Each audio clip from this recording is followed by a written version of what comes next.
Frères et sœurs, bonjour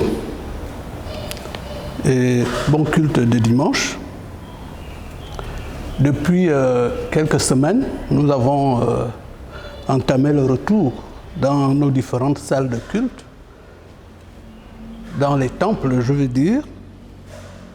Nous sommes donc en train progressivement, je pense, sortir de ce moment de crise, ces temps de crise que nous avons vécu où l'Église a survécu, dispersée grâce au dispositif des groupes de maisons, des cellules.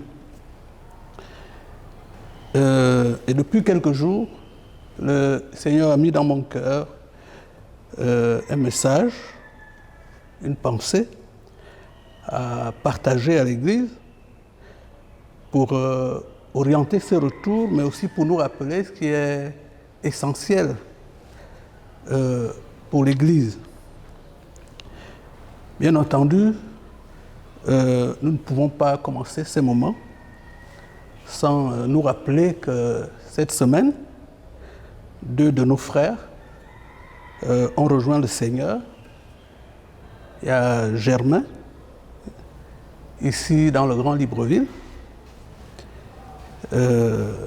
qui était donc fidèle à la paroisse B, Germain Loudi, je vais dire. Et puis il y a Maman Bella à Medoune. Les 2 ont rejoint le Seigneur dans la foi et nous devons rendre grâce à Dieu parce que cela nous rappelle effectivement que le temps que nous vivons sur terre était temps de pèlerinage pour préparer l'éternité. En ce qui concerne Germain, nous avons beaucoup prié, nous avons eu des moments d'intercession, c'est-à-dire des moments où nous plaidions devant le Seigneur pour qu'il lui accorde encore de vivre au milieu de nous. Mais le jugement de Dieu est le meilleur et je suis convaincu qu'on peut mourir par accident, mais on ne meurt pas accidentellement.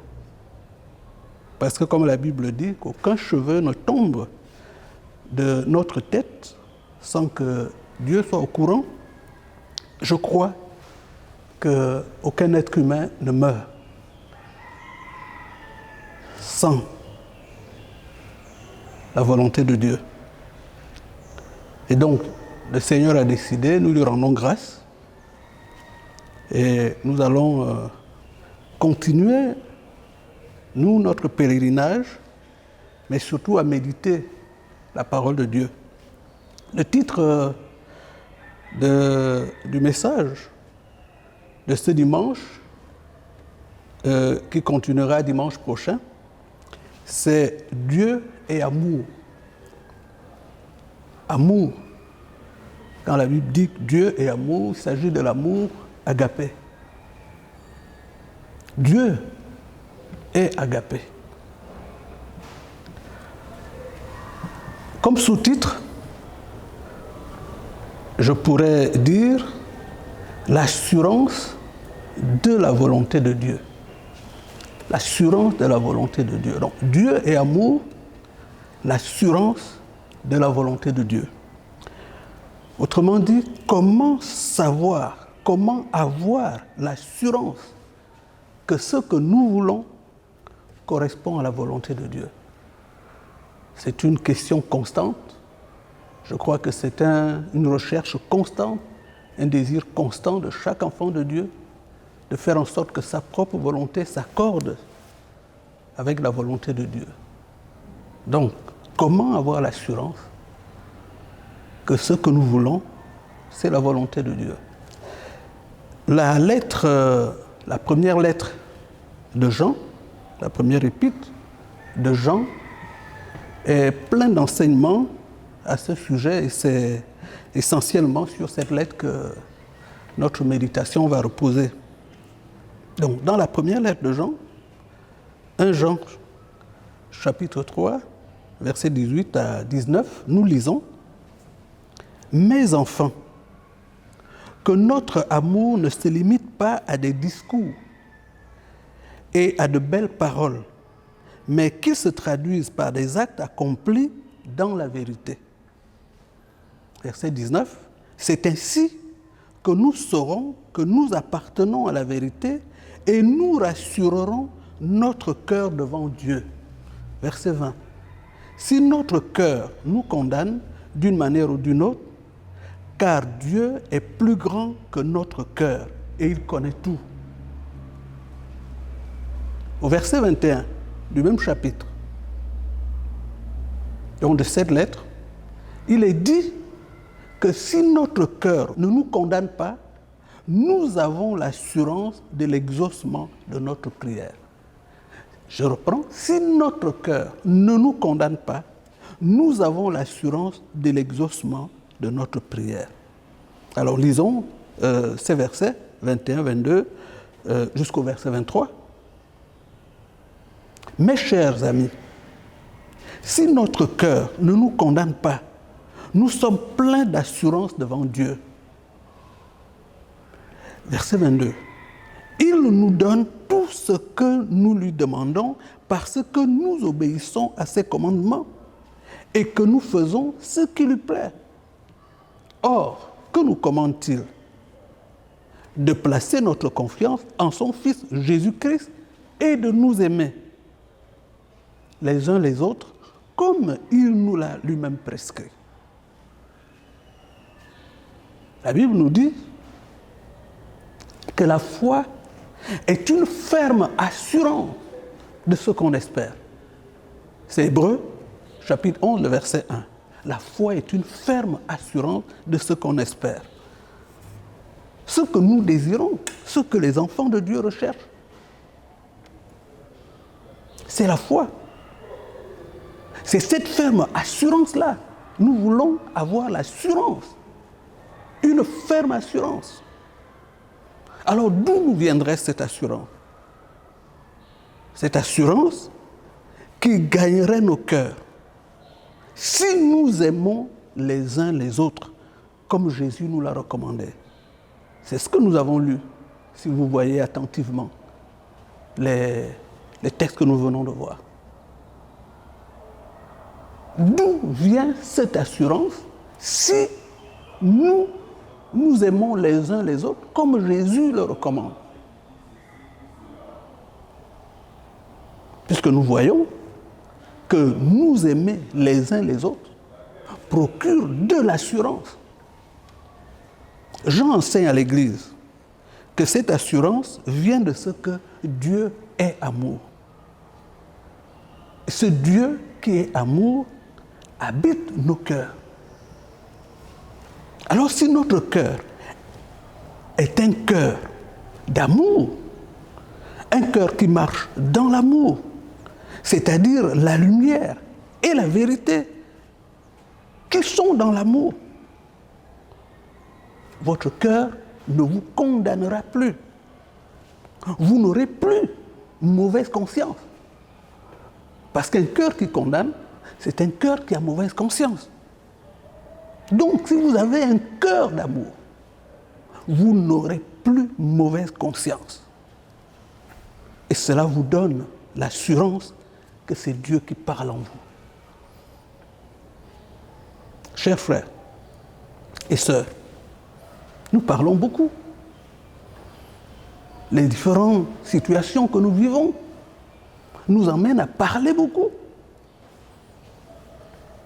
Mais nos paroles sont souvent motivées par des sentiments et des intérêts divers. Parfois, c'est la haine. Parfois, c'est l'amertume. Parfois, c'est le regret. Parfois, c'est l'égoïsme, la jalousie, la concurrence, le parti pris, l'orgueil. Mais très peu souvent, nous devons l'avouer, l'amour. L'amour véritable. L'amour véritable. Agapé. Ce que la Bible appelle la charité.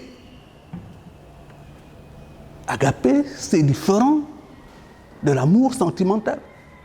Eros. Ou encore de l'amour l'amitié entre individus, philéo. Ces deux types d'amour sont souvent l'expression de la recherche d'un intérêt. Un intérêt, c'est-à-dire la satisfaction de soi. Mais la charité, agapé, l'amour dont il est question, cet amour ne cherche pas son intérêt. Cet amour cherche l'intérêt de celui qu'on aime. Cherche à faire du bien à celui qu'on aime.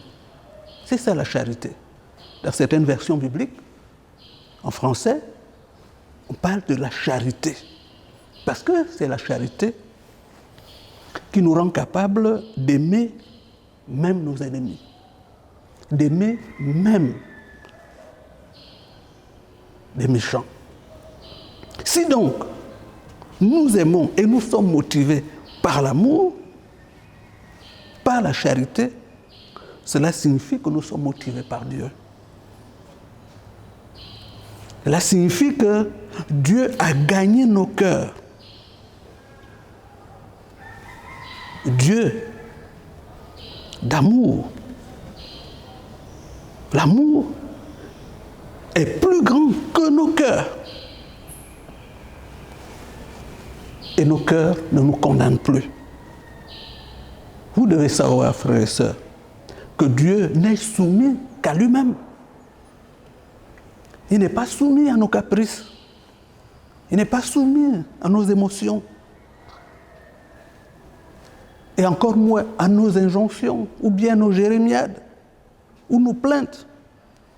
Dieu n'est pas soumis à toutes ces choses, frères et sœurs. Toutes ces choses qui parlent souvent dans nos cœurs. Dieu n'est soumis qu'à lui-même, à l'amour, parce qu'il est amour. Frères et sœurs, parfois on se casse la tête à rechercher quoi dire dans nos prières. Quand on nous donne un sujet de prière, quand on a une préoccupation, on cherche quoi dire. Que dire au Seigneur? Que demander au Seigneur? Comme si nous devrions inventer les sujets de prière. J'ai compris quelque chose. Durant la lecture de cet épître, en fait, nous n'avons rien à inventer. Quand on prie, nous devons chercher à découvrir le trésor caché dans le champ. La prière, c'est comme la recherche d'un trésor caché dans le champ. Cherchez et vous trouverez, a dit le Seigneur Jésus. Frappez et l'on vous ouvrira. Matthieu 7,7. Demandez et l'on vous donnera. Cherchez et vous trouverez. Frappez et l'on vous ouvrira. Jésus compare le royaume de Dieu à un trésor caché dans un champ. Le Seigneur Jésus, écoutez ce qu'il dit à la personne qui a trouvé les trésors cachés dans le champ. Matthieu, chapitre 13, le verset 44, dit « Le royaume de Dieu est encore semblable à un trésor caché dans un champ. L'homme qui l'a trouvé le cache, et dans la joie, il va vendre tout ce qu'il a et achète le champ. » L'homme qui a trouvé cette information précieuse, il la cache. Il vend tout ce qu'il possède pour acheter le champ. Cet empressement, frères et sœurs, il peut apparaître au regard des autres comme un acte de folie. Mais en réalité, c'est un acte de pure sagesse. Suivre Jésus peut aussi apparaître, et ça apparaît souvent, au regard des gens, comme de la folie. Mais regardez ce que Jésus dit. Marc chapitre 10, le verset 29. Jésus répondit, je vous le dis en vérité, il n'est personne qui, ayant quitté à cause de moi et à cause de la bonne nouvelle sa maison, ou ses frères, ou ses sœurs, ou sa mère, ou son père, ou ses enfants, ou ses terres, ne reçoivent au centuple présentement dans ce siècle-ci des maisons, des frères, des sœurs, des mères, des enfants et des terres avec des persécutions. Et dans le siècle à venir, la vie éternelle. Le trésor que nous avons en Jésus-Christ, ce sont les œuvres que Dieu a préparées d'avance pour nous. C'est ce que la Bible nous dit. Nous voyons dans le livre d'Éphésiens, chapitre 2, le verset 10. Car nous sommes son ouvrage, ayant été créés en Jésus-Christ pour de bonnes œuvres que Dieu a préparées d'avance afin que nous les pratiquions. Ces œuvres, ce sont la volonté de Dieu pour nous. La volonté de Dieu que nous devons découvrir. Nous devons découvrir la volonté de Dieu. 1 Jean 5, 14 dit, et voici quelle assurance nous avons devant Dieu. Si nous demandons quelque chose qui est conforme à sa volonté, il nous écoute. Verset 15. Et si nous savons qu'il nous écoute, nous savons aussi que l'objet de nos demandes nous est acquis.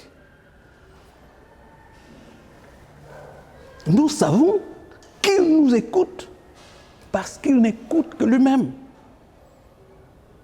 Et quand l'amour, la pure charité, pas les sentiments, l'amour nous motive, nous savons que c'est lui. Quand l'amour nous motive, quand la charité nous motive, nous savons que c'est Dieu. L'amour, frères et sœurs, ce n'est pas quand tu taloches l'enfant d'autrui parce que tu protèges ton enfant. Les sentiments agissent comme ça. Peut-être l'amitié agit comme ça, mais la charité ne fait pas ça. La charité n'agit pas comme ça. Lorsque l'amour, la charité vous motive, l'assurance va naître. Elle va se consolider. Quand nous marchons dans la charité, l'assurance grandit. Parce que la présence de Dieu grandit. Lisons 1 Corinthiens, chapitre 13, à partir du verset 4. Il est écrit, la charité est patiente, elle est pleine de bonté. La charité n'est point envieuse. La charité ne se vante point. Elle ne s'enfle point d'orgueil. Verset 5. Elle ne fait rien de malhonnête. Elle ne cherche point son intérêt. Elle ne s'irrite point. Elle ne soupçonne point le mal. Verset 6. Elle ne se réjouit point de l'injustice, mais elle se réjouit de la vérité. Elle excuse tout. Elle croit tout. Elle espère tout. Elle supporte tout. La charité, frères et sœurs, elle n'est pas naturelle. Elle est divine. L'amour est divin. Avez-vous compris? Que nous aimer les uns les autres, c'est-à-dire être charitables les uns envers les autres, c'est notre moyen de découvrir, de prospecter le royaume de Dieu, de rechercher le trésor caché en Jésus-Christ, de rechercher la volonté de Dieu pour nous, pour l'Église. Jésus lui-même nous l'enseigne dans l'évangile de Jean, au chapitre 14, verset 23. On peut lire ceci. On peut lire comment nous trouvons la volonté de Dieu. Jésus lui répondit, « Si quelqu'un m'aime, il gardera ma parole. Et mon Père l'aimera. Nous viendrons à lui et nous ferons notre demeure chez lui. Jean 5, 3. L'amour de Dieu, c'est-à-dire l'agapé, la charité, consiste à garder les commandements de Dieu.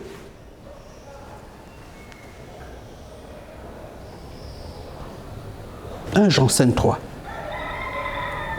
Dieu est amour. Si nous demeurons dans l'amour, Dieu demeure en nous. Et notre prière n'est plus motivée que par la charité, l'agapé, par Dieu qui habite en nous. C'est comme cela, frères et sœurs, que nous découvrons le trésor enfoui dans le champ, en Jésus-Christ, les œuvres que Dieu a préparées d'avance, c'est-à-dire sa volonté pour nous. Romains chapitre 13, verset 10, dit ceci: l'amour ne fait point de mal au prochain. L'amour est donc l'accomplissement de la loi. L'amour est l'accomplissement de la loi. Il est dit ici de l'amour, ce qu'il est dit aussi dans la Bible de Jésus-Christ. Il est dit que Christ est venu, non pas pour abolir la loi, mais pour l'accomplir.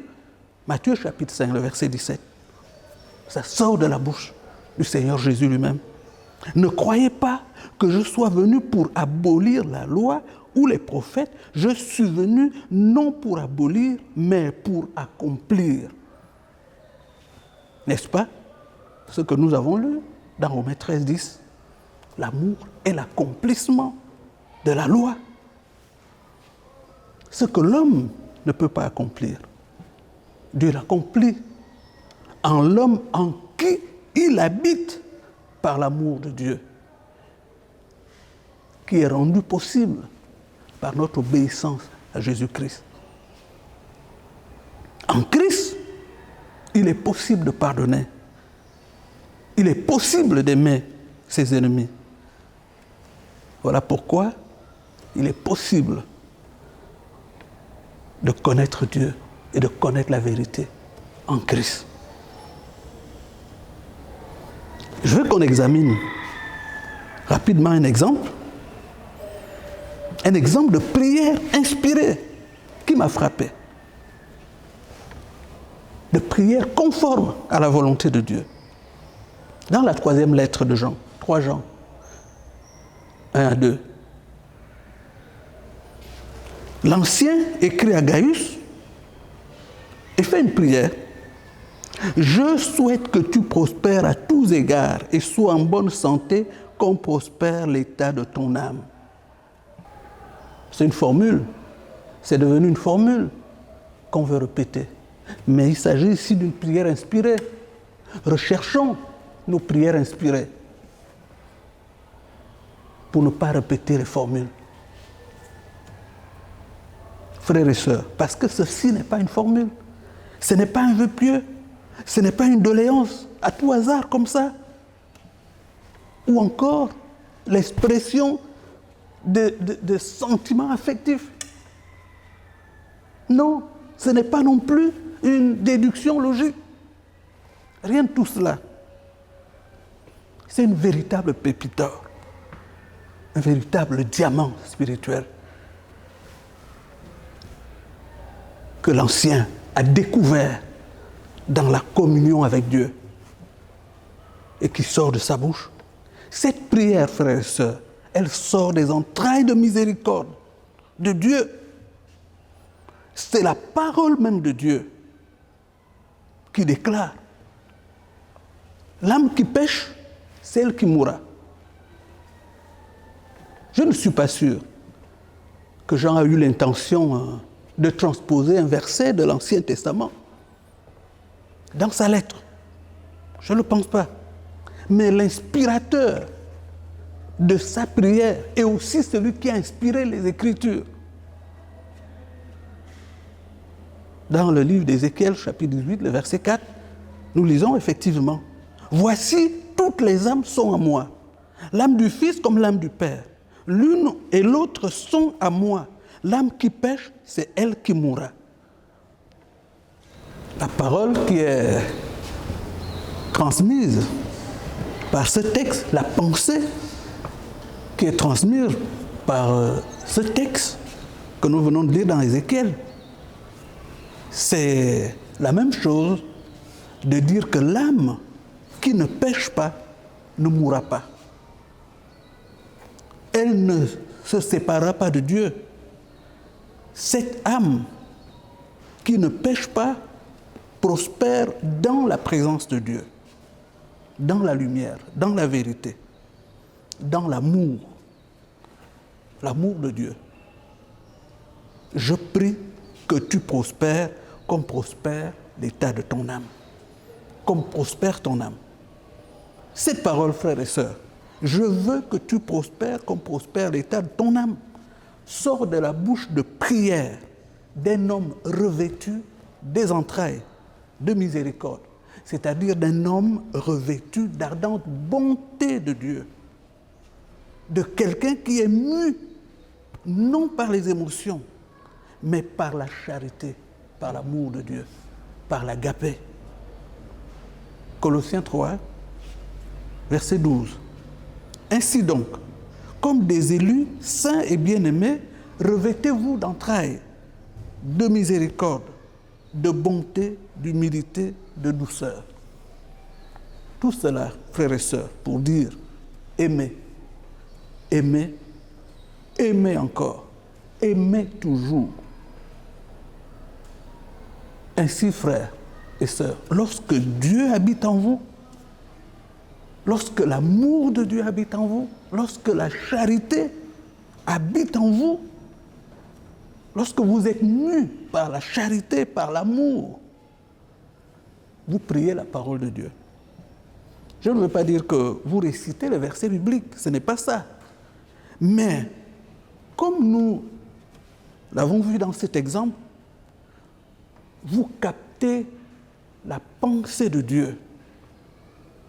Vous l'exprimez dans vos prières, parce que le Saint-Esprit répand l'amour de Dieu dans vos cœurs. Le Saint-Esprit qui est l'inspirateur de la pensée de Dieu. Si l'amour vous quitte, si la charité quitte vos cœurs, si l'agapé quitte votre cœur, vous devenez bête.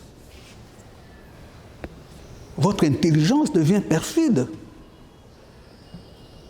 Vous ne pouvez plus connaître la volonté de Dieu. Vous allez manquer d'assurance. Frères et sœurs, nous avons besoin, dans ces moments de retour, dans ces moments nouveaux, nous avons besoin de marcher dans l'assurance, une véritable assurance. Une assurance surnaturelle, une assurance divine qui ne repose pas sur les calculs ou sur les philosophies, sur la spéculation. Non. Je vois beaucoup de gens pour la moindre chose qui s'interrogent, qui regardent à gauche, à droite. Qu'est-ce qu'il faut faire? Comme si Dieu ne pouvait pas nous dire ce que nous devons faire. Est-ce que c'est vrai ça? Non. Nous avons besoin de savoir. Dieu seul sait. Dieu seul sait. Dieu sait. Et il nous a fait la promesse de marcher avec nous. Jésus ne nous a-t-il pas fait la promesse qu'il sera avec nous tous les jours jusqu'à la fin du monde? Oui ou non? Frères et sœurs, Dieu seul sait. Et ce Dieu est amour. Soyez bénis. Nous continuerons cette méditation dimanche prochain. Amen.